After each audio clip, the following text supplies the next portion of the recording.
Colorado Territory, 1872.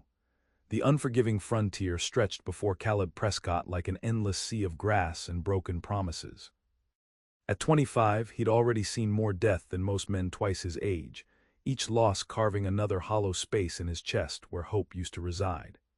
The late afternoon sun cast long shadows across the plains as he urged his exhausted horse forward, one hand pressed against the bleeding wound in his side. "Just a little farther, Hank," he murmured to the dun stallion beneath him. "We find shelter or we die out here." Caleb had long ago accepted the harsh truth of frontier life. Trust was a luxury that got men killed.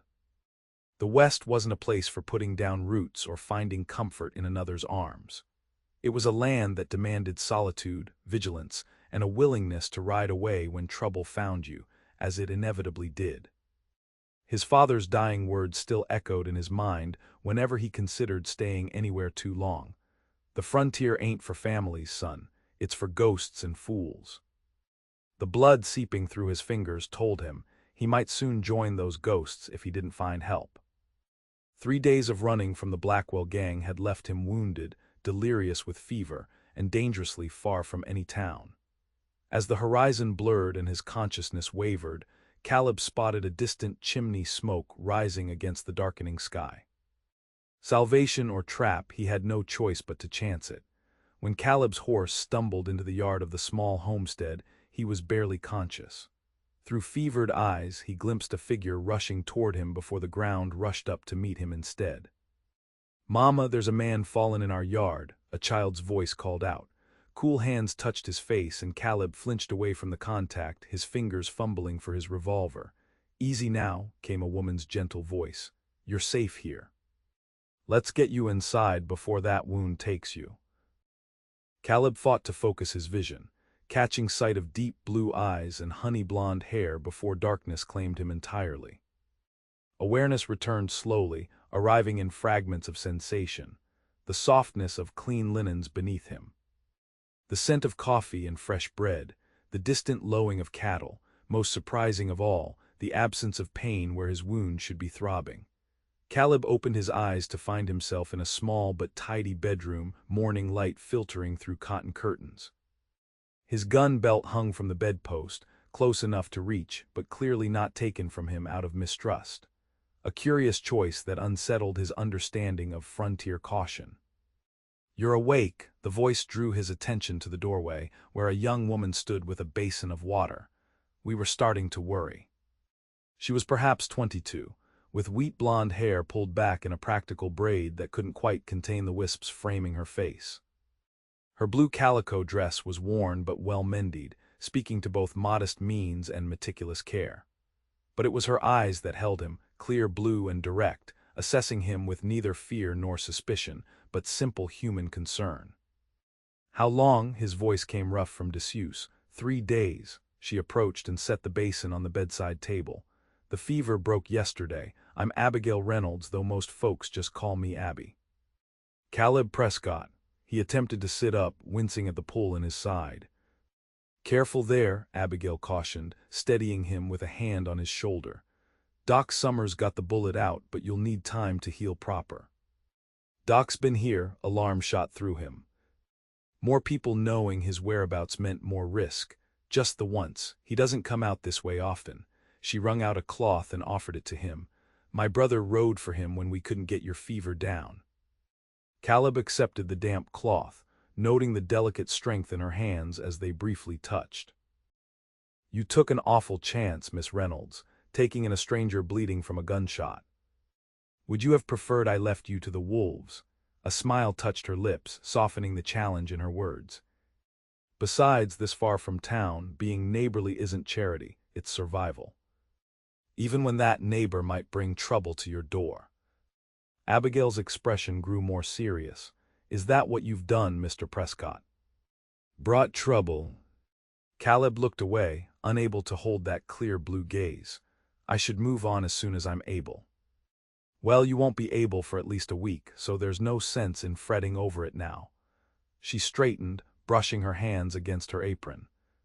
"Can you manage some breakfast? Sarah's been cooking since sunrise, hoping you'd wake." Before he could answer, a small whirlwind burst into the room, a girl of perhaps 8 years, with the same blue eyes as Abigail. "You're alive," the child exclaimed, as though it were a pleasant surprise rather than a medical fact. "I told Mama my lucky stone would help. I put it under your pillow." "Sarah," Abigail admonished, "give the poor man some peace." Caleb felt something like a smile threaten to break through his guard. "I reckon I owe you thanks for that stone, then." The child beamed, revealing a missing front tooth. "You have to eat now. I made Johnny cakes special." Against every instinct for self-preservation, something in Caleb warmed to this small family. It had been so long since anyone had shown him simple kindness without ulterior motive. But that warmth was precisely what made it dangerous to them and to him. Attachment was a liability neither could afford. "I'd be obliged for the food," he said finally. "And then I'll need to check on my horse." "Your horse is fine," Abigail assured him. "My brother Matthew has been seeing to him. You just focus on healing." As she helped him to the kitchen table, Caleb noticed the simplicity of the homestead, solid but modest, with touches of femininity softening its practical frontier construction. Through the window he could see a small barn, a vegetable garden, and a few head of cattle grazing in a nearby pasture. "You run this place alone?" he asked as Abigail set a plate before him. "Since Pa died 2 winters back." Matthew's 17 now, nearly a man grown but still too young for all the responsibility that's fallen to him. A shadow crossed her face. "We manage." Caleb recognized the stubborn pride in her voice, the same pride that had kept him from seeking help until blood loss had made the decision for him. "Where's your mother?" he asked, then immediately regretted the question when pain flickered across Abigail's features. "Indians," Sarah answered matter-of-factly, climbing onto a chair across from him. 4 years ago. Matthew says I shouldn't remember, but I do." Abigail smoothed her sister's hair with a gentle hand. "Eat your breakfast, little one." The simple domestic scene, a family that had endured frontier tragedy yet still opened their door to a wounded stranger, struck Caleb with unexpected force. These people had every reason to be as hardened and distrustful as he was, yet they'd chosen a different path. It was a path that couldn't possibly last out here. Sooner or later, the frontier would remind them why walls and weapons were necessary. And if the Blackwell gang tracked him here, that reminder might come sooner rather than later. "I'm grateful for your hospitality, Miss Reynolds," Caleb said quietly, "but I'll be moving on as soon as I'm able." Abigail regarded him with those clear eyes that seemed to see more than he wanted to reveal. "You're welcome to stay until you're healed, Mr. Prescott. We've room enough, and Matthew could use the help with the heavier chores." "I'm not looking to put down roots." "I'm not asking you to," she replied evenly. "Just offering a fair exchange, food and shelter for whatever help you can give while you heal.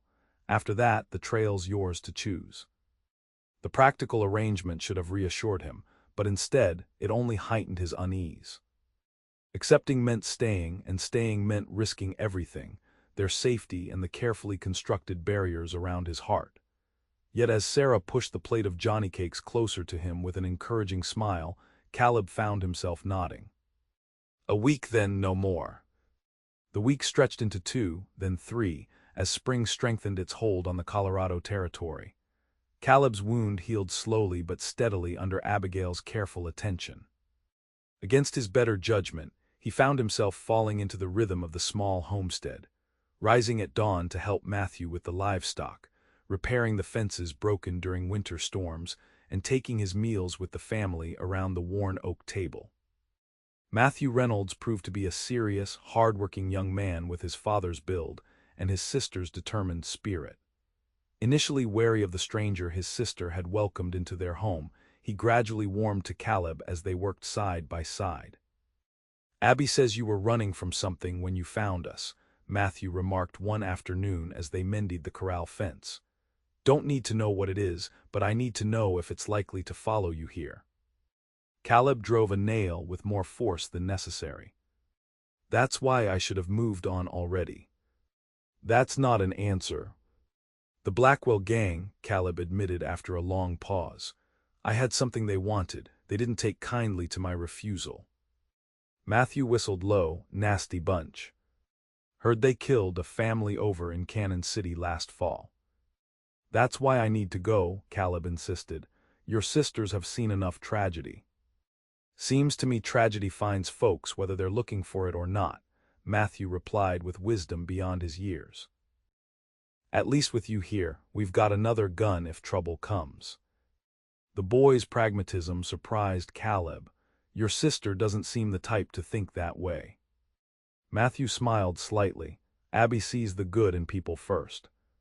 Doesn't mean she's blind to the bad. She's got Pa's shotgun under her bed and knows how to use it. The image of gentle Abigail defending her home with cold steel stirred something uncomfortable in Caleb's chest. He'd seen too many good people transformed by violence, their essential nature hardened or broken by what they'd had to do to survive. The thought of Abigail's clear gaze clouded by such experience was unexpectedly painful. That evening, after Sarah had been tucked into bed, Caleb found Abigail on the porch, quilting by lamplight in the soft spring air. Without invitation, he settled into the chair beside her, watching her nimble fingers work colorful scraps into an orderly pattern. Matthew told me about the Blackwell gang, she said without looking up from her work. Is that how you got shot? Yes. Are they likely to come looking? Caleb considered lying to spare her worry but found he couldn't. Eventually. They're not men who forgive or forget. Abigail's hands stilled on the quilt. Then why are you so determined to leave? Wouldn't you be safer with walls around you and friendly guns nearby? It's not my safety I'm concerned with. She finally looked up, her eyes reflecting the lamplight. We're not defenseless, Caleb. This homestead has weathered Comanche raids, cattle thieves, and 2 particularly persistent claim jumpers. It was the first time she'd used his given name, and the intimacy of it caught him off guard. The Blackwells are different. Perhaps, she resumed her stitching, or perhaps you're just used to facing everything alone. The quiet observation struck too close to truth for comfort. Being alone is safer. Safer isn't the same as better. Abigail tied off a thread and bit it cleanly with her teeth. My father believed a life worth living couldn't be built on fear. That's why we stayed after Mother died, even when everyone said we should sell and move to town. And if that decision gets Sarah killed? Or Matthew, Caleb challenged, his voice harsher than he intended. Abigail's expression didn't waver. We could die in town just as easily. Diphtheria took half the children on Front Street last winter. Lightning struck the Mercantile in '69 and burned 3 buildings. There's no safety in this world, Caleb, only choices about what risks are worth taking. Her quiet strength humbled him. Here was a woman who had faced the brutal realities of frontier life and chosen to meet them with open eyes rather than hardened heart. It challenged everything he'd come to believe about survival out west. What I don't understand, she continued, setting aside her quilting to face him fully, is what you're running toward. Everyone out here is running from something, that's no mystery. But the ones who find peace are those running toward something that matters more than what they left behind. Caleb had no answer for her. For years, his only goal had been survival, the next town, the next job, the next sunrise. The idea of a destination beyond mere existence had grown as foreign to him as the eastern cities of his childhood. Before he could formulate a response, a distant sound caught his attention, hoofbeats approaching in the darkness. His hand went instinctively to his sidearm. Expecting visitors, he asked quietly, rising to his feet. Abigail shook her head, her expression shifting from contemplative to alert in an instant. Without a word, she extinguished the lamp and moved toward the door. Matthew, she called softly into the house, "Riders coming." The young man appeared immediately, rifle in hand. "How many?" "Can't tell yet," Caleb replied, straining to hear through the night sounds. "Get Sarah somewhere safe." As Matthew disappeared inside, Abigail reappeared with her father's shotgun. The transformation from quilting homesteader to armed defender happened so naturally that Caleb realized Matthew had been right. Her gentleness did not preclude strength.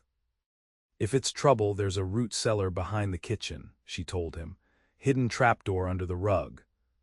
Caleb positioned himself at the corner of the porch, using the support beam as cover. If it's the Blackwells, you take Sarah and go there. Don't argue, he added when she opened her mouth to protest. They're not after you, no sense in making yourself a target.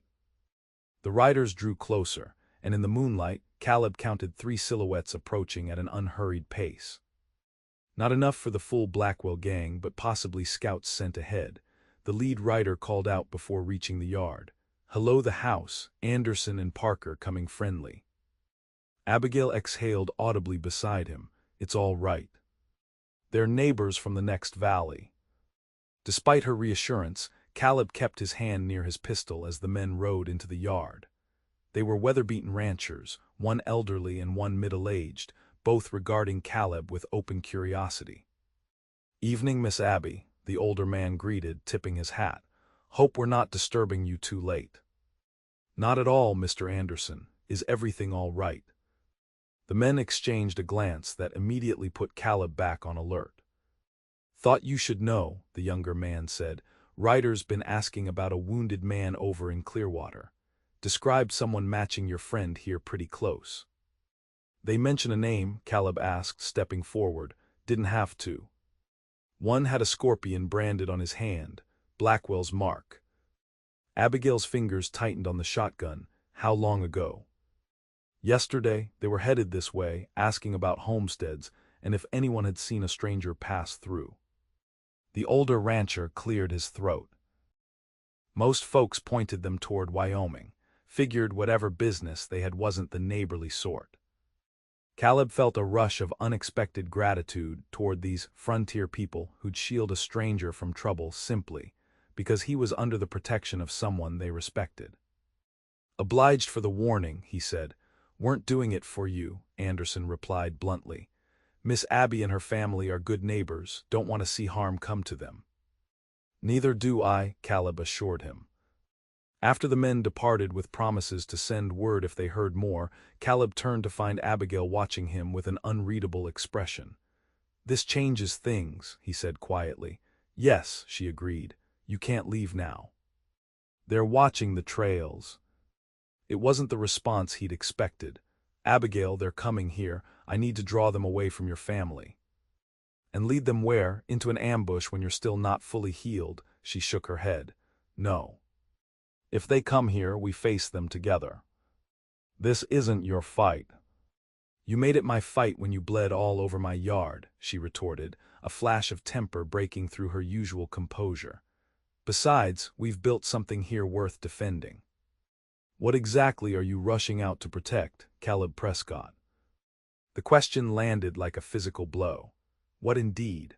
A life of perpetual motion, of never staying long enough to learn the names of the people who served him meals or sold him ammunition.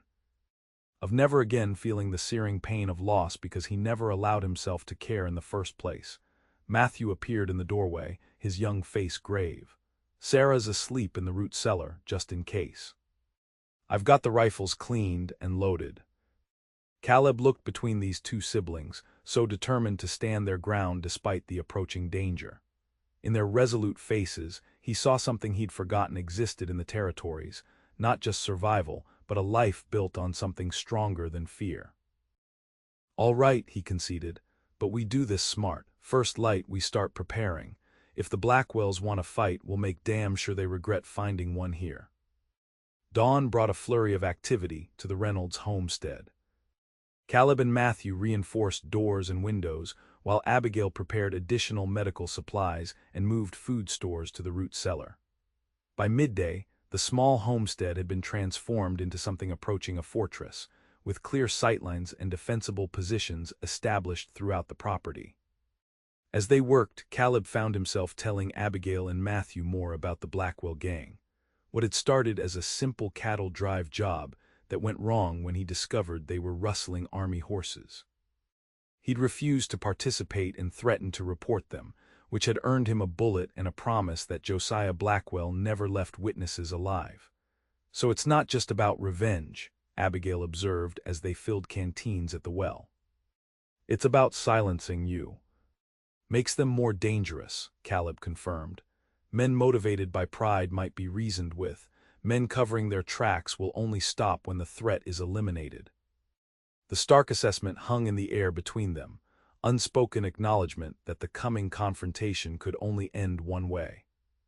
That evening, as shadows lengthened across the yard, Abigail found Caleb checking the property boundaries one last time.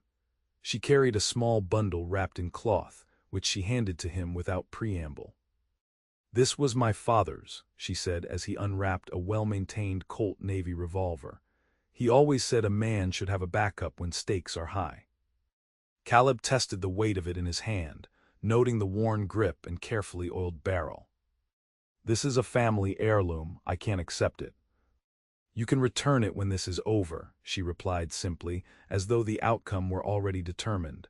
"Besides, Pa would have liked you."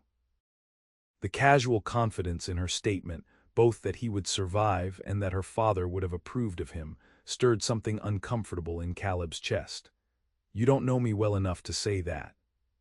Abigail smiled, the fading sunlight catching golden highlights in her hair. "I know you've had every opportunity to leave us to face this alone, and you're still here. I know you check on Sarah first thing every morning and last thing every night, though you think no one notices. And I know when you think no one's watching, you look at this land the way a starving man looks at bread, like you've forgotten what it means to be nourished by something." Her perception stripped him bare, seeing through the careful walls he'd constructed around himself. "The West isn't kind to people who put down roots, Abigail. Your parents learned that the hard way." "My parents lived and loved fiercely for 15 years before the raid took my mother," she countered. "Would it have been better if they'd never built this place, never had us, never known the joy because they feared the pain that might follow?" Before Caleb could answer, Matthew's sharp whistle from the barn caught their attention. The young man was pointing toward the northern ridge, where a dust cloud signaled approaching riders. "Get inside," Caleb instructed, checking both revolvers. "They're earlier than I expected." Abigail stood her ground. "How many?" Caleb squinted against the setting sun.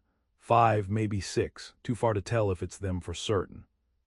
"Could be the Parkers coming back with news." "Could be," Caleb agreed, though his instincts told him otherwise.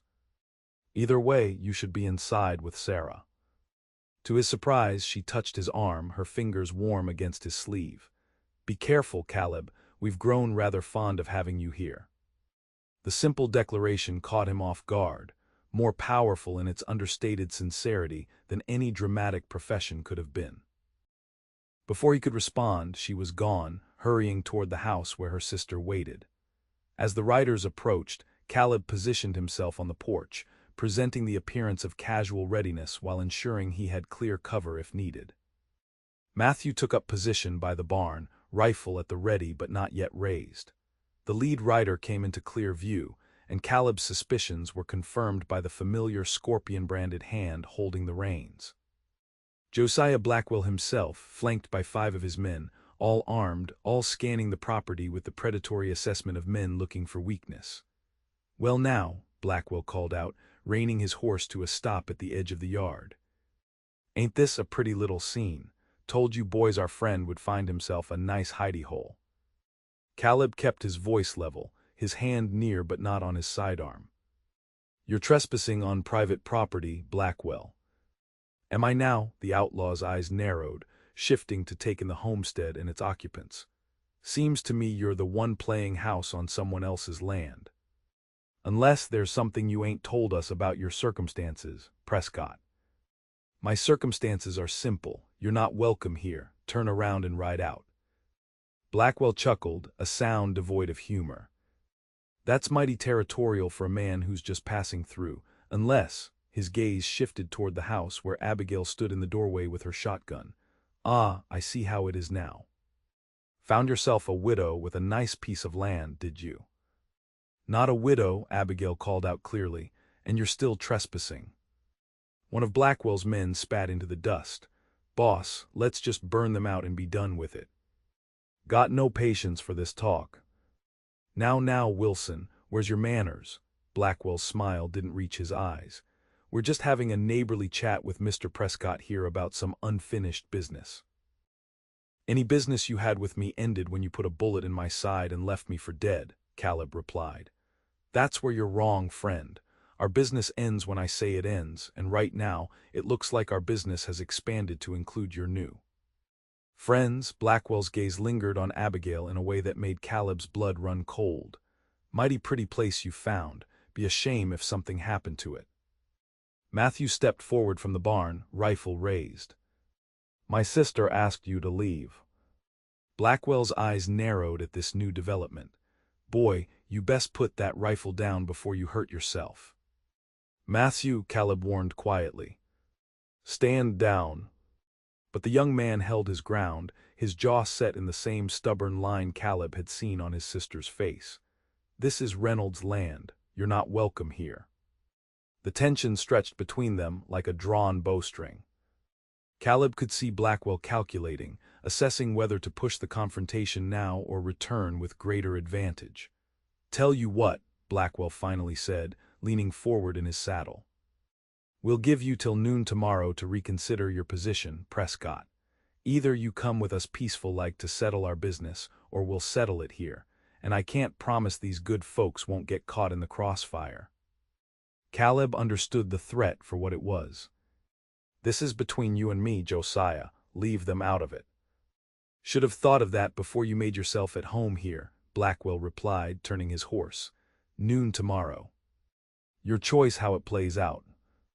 As the riders departed, Caleb felt a cold certainty settle in his gut. Blackwell had no intention of letting any of them survive. He'd simply withdrawn to formulate a more effective attack. The brief reprieve was tactical, not merciful. Inside the house, Matthew's face was flushed with anger. We should have ended it now, while we had the advantage of surprise. 6 against 3 aren't odds I'd call advantageous, Caleb replied. Besides, they'll be expecting resistance now. That changes their approach. Abigail set her shotgun aside and knelt to reassure Sarah, who had emerged from hiding at the sound of voices. It's all right, little one, just some men passing through. Bad men, Sarah said with a child's simple certainty. I could tell by their horses, they didn't look happy. Caleb exchanged a glance with Abigail over the girl's head. Your sister's right, Sarah. They're just passing through, nothing to worry about. After settling Sarah with a book by the fireplace, Abigail joined Caleb and Matthew at the kitchen table, where they spoke in hushed tones. They'll be back before noon, Caleb said flatly. The deadline was just to make us let our guard down. They'll come at first light or even tonight. Matthew nodded grimly. Pa always said if a man gives you time to think, he's planning something worse than what he's saying. We should get word to the neighbors, Abigail suggested. Anderson and Parker would come. Caleb shook his head. And put more people in Blackwell's path. No, this ends here one way or another.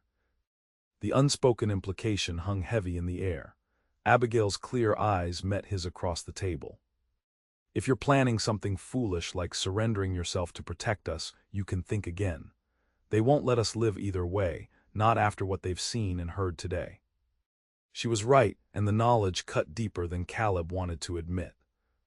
By involving themselves in his conflict, the Reynolds family had signed their own death warrants in Blackwell's eyes. The only way forward was through. We'll take watches through the night, he decided. 2 hours on, 4 off.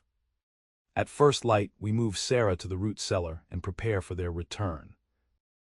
As the evening deepened into night, Caleb took the first watch, positioning himself on the porch where he could observe all approaches to the homestead. The moon rose full and bright, illuminating the landscape in silver light that would make a night attack difficult but not impossible.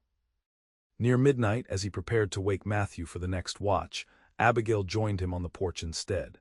She carried 2 steaming mugs of coffee and offered one to him without a word. You should be resting, he said, accepting the coffee gratefully. I'll rest when this is finished. She settled beside him on the porch step, close enough that he could feel the warmth of her presence in the cool night air. Besides, I wanted to ask you something. Caleb braced himself. What's that? If we survive tomorrow, what then? Her question was direct, her gaze steady on the moonlit landscape rather than his face. "Do you ride away or do you stay?" The question struck at the heart of everything he'd been avoiding since he first woke in her home. Abigail. It's a simple question, Caleb, not asking for promises or declarations. Just wondering if you've given any thought to what comes after. He took a long drink of coffee, buying time to order his thoughts. Before I found your homestead, after just meant the next day I managed to stay alive. Didn't think much beyond that. And now, the moonlight silvered her profile, highlighting the gentle curve of her cheek and the strength in her jawline.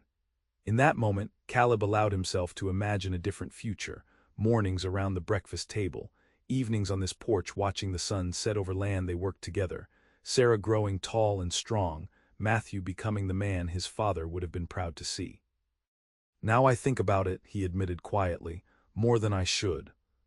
She turned to face him then, her eyes reflecting the starlight.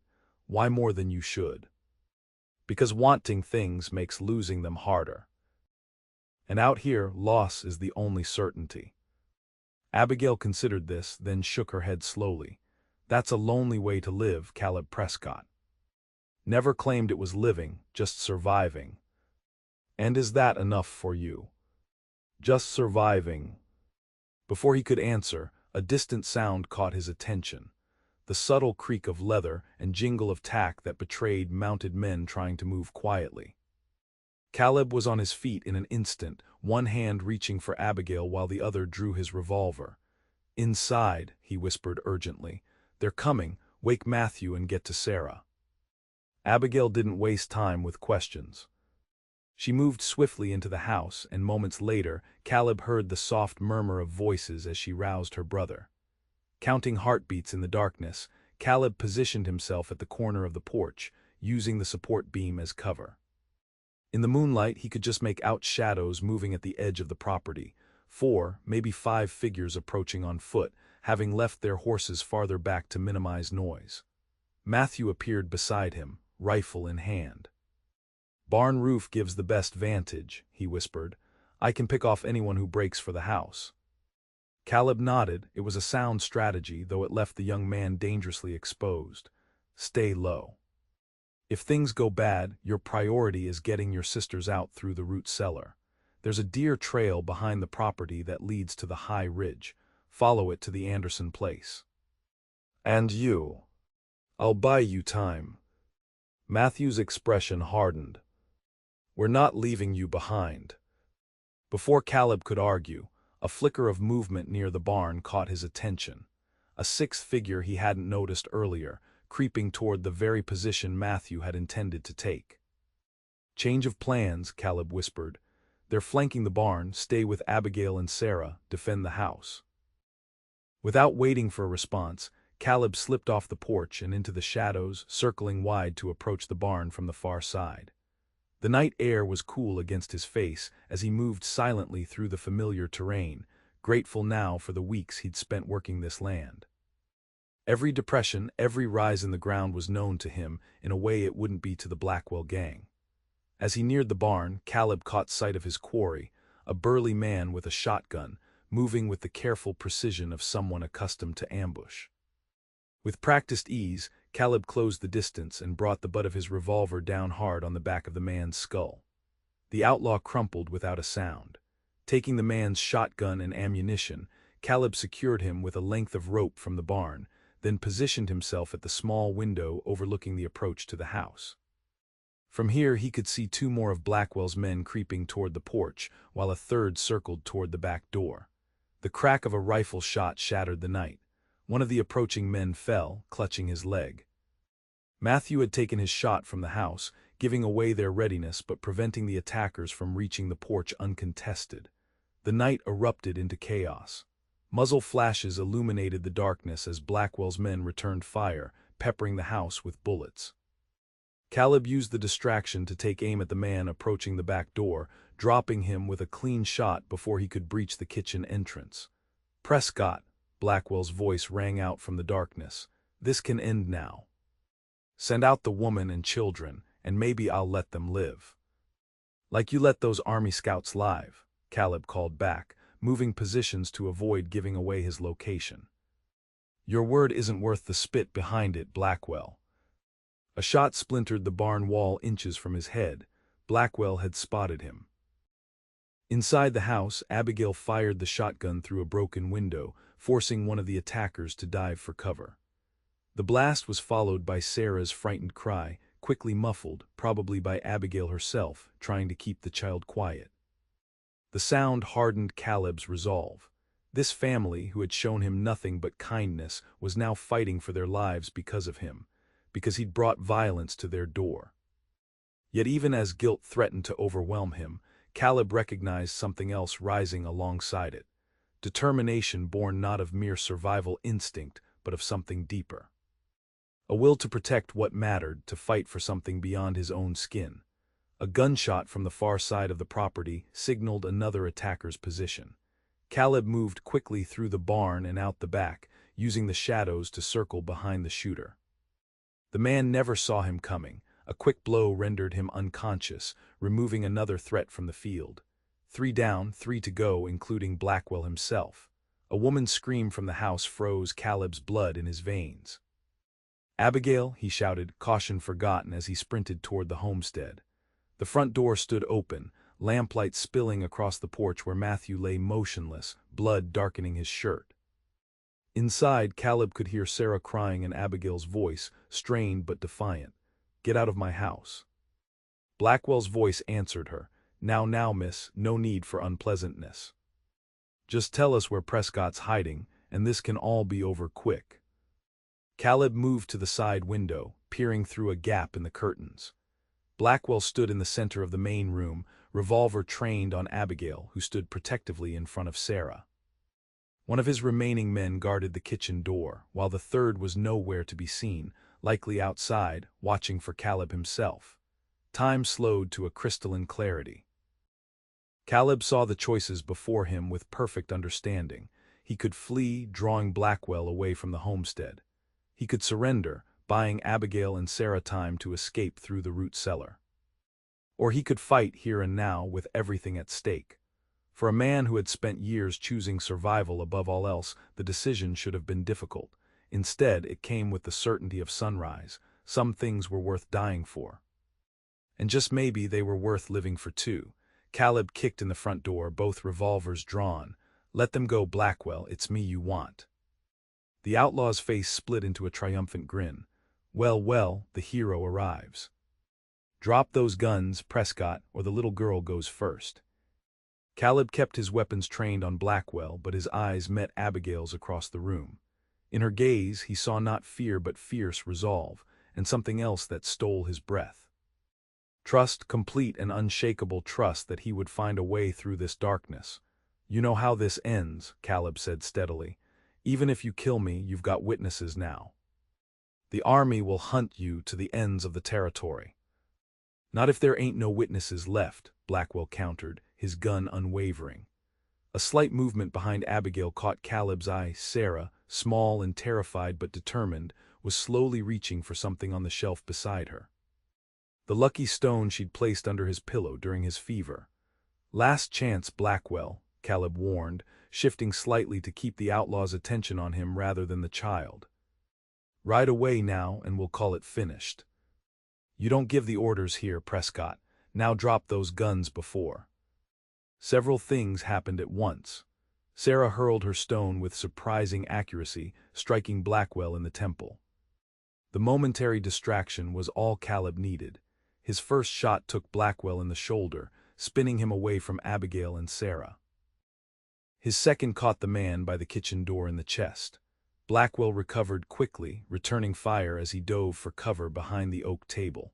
A bullet grazed Caleb's arm, but he barely felt it through the rush of combat. He heard Abigail shouting for Sarah to run, followed by the sound of the trapdoor to the root cellar opening.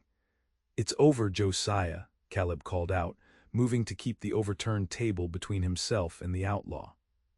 "Your men are down, and that shoulder won't stop bleeding anytime soon." "It's never over," Blackwell snarled, his voice tight with pain. "You think you can play house with these people, build something that lasts? The frontier eats men like you alive, Prescott. Always has, always will. Maybe, Caleb allowed, edging closer, but today it's eating you instead. With a roar of rage, Blackwell lunged up from behind the table, gun blazing. Caleb fired twice more, catching the outlaw in the chest. Blackwell staggered, disbelief etched across his features as he collapsed to his knees. "Told you, our business wasn't." "Finished," he gasped, blood bubbling at his lips before he toppled forward onto the floor. The sudden silence was deafening. Caleb moved cautiously to check Blackwell's pulse, confirming what he already knew: the outlaw leader was dead. Outside, a groan from the porch reminded him of Matthew, and he hurried to check on the young man. To his immense relief, Matthew was already sitting up, pressing a hand to a bloody gash on his head. "They got past me," he mumbled, disoriented but alive. "Abby and Sarah." "They're safe," Caleb assured him, helping him to his feet. "Let's get you inside." By dawn, the grim work was finished. The surviving members of Blackwell's gang had been secured in the barn. Matthew's head wound had been cleaned and bandaged, and the bodies of the fallen had been moved away from the house. When the neighboring ranchers arrived, drawn by the sound of gunfire, they found the Reynolds family shaken but intact, and Caleb Prescott standing guard over their homestead like he'd been born to the role. 1 month later, the homestead wore a different aspect. Fresh paint brightened the porch where Caleb had first collapsed. New glass gleamed in the windows that had been shattered during the gunfight.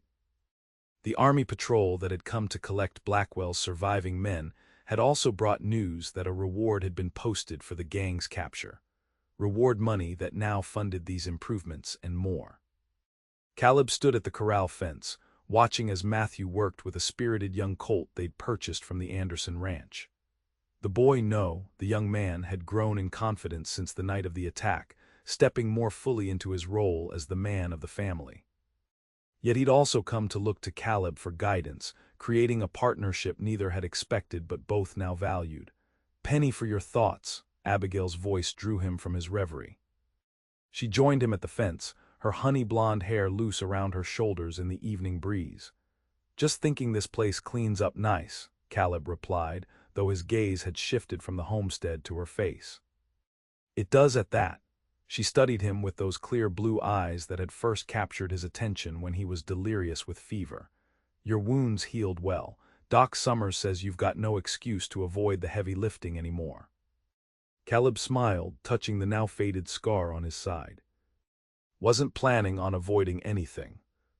"No," her expression grew more serious. "A month ago you asked me for a week's hospitality. It's been considerably longer than that, Mr. Prescott. Are you asking me to leave, Miss Reynolds?" "I'm asking you what you want," she replied simply. "The Blackwell gang is gone, the army's cleared your name, there's nothing holding you here except your own choice." Caleb turned to face her fully, taking in the woman who had rewritten everything he thought he knew about survival and strength. "Remember when you asked me what I was running toward, not just what I was running from." She nodded, something like hope flickering in her eyes. "I didn't have an answer then," he continued. "Never thought beyond the next town, the next job. The future was just more of the same, until I met someone who showed me what it meant to build something worth fighting for." "And what did you decide?" Abigail asked softly, her hand coming to rest beside his on the fence rail, not quite touching. Caleb covered her hand with his own, the gesture more binding than any words could be. "I decided I'm done running. If you'll have me, Abigail Reynolds, I'd like to stay. Not just for a week or a month, but for good." Her smile dawned slowly, like sunrise breaking over the eastern plains. "I think Sarah would never forgive me if I sent away the man her lucky stone saved. And Matthew needs someone to teach him to throw a proper punch." "And what about what Abigail needs?" Caleb asked, drawing closer. "Abigail needs a partner," she answered without hesitation. "Someone who sees the harshness of this land but chooses to build something beautiful on it anyway.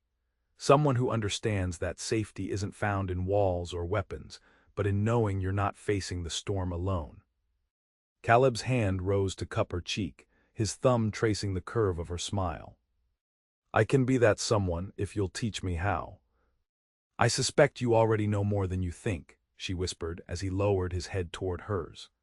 Their first kiss held the promise of 1,000 more to come, tender yet certain, the seal on an understanding that had been building since the moment she'd first offered shelter to a wounded stranger. When they parted, Caleb saw in Abigail's eyes the reflection of everything he'd been searching for without knowing it: home, family, purpose beyond mere survival. "You know," he said thoughtfully, "when I rode onto your land that day, I was looking for nothing more than a place to heal before moving on." Abigail's smile deepened, reaching all the way to her eyes. "And instead, I found something I'd stopped believing existed out here. A love that makes the frontier feel less like wilderness and more like home." From the barn, Sarah's delighted shout drew their attention, as the young colt finally allowed Matthew to place a bridle over its head. The siblings exchanged high-fives, their triumph shared in the golden evening light. "Seems to me," Abigail said, slipping her arm through his as they watched the scene, "that hospitality has a way of growing into something more when the right souls find each other." Caleb pressed a kiss to her temple, marveling at how naturally the gesture came to him now. "Reckon you're right about that, Miss Reynolds. Soon to be Mrs. Prescott, if I have any say in the matter," she replied with a boldness that made him laugh out loud. As the sun set over the Colorado Territory, Caleb Prescott knew with bone-deep certainty that he had finally stopped running. The harsh frontier that had shaped him into a solitary survivor had also, against all odds, led him to this moment, standing beside a woman of uncommon strength, watching children who were becoming family, on land that was transforming into home. He had ridden to this homestead seeking nothing more than temporary shelter, a brief respite from a life of constant vigilance and motion. What he'd found instead was the truth that had eluded him for so long: that even in the unforgiving West, hearts could find harbor in one another, building something that endured long after gunsmoke cleared and wounds healed. She had offered him hospitality, but in her clear blue eyes and steadfast heart, the cowboy had discovered a love beyond his wildest dreams, and a future worth both fighting and living for.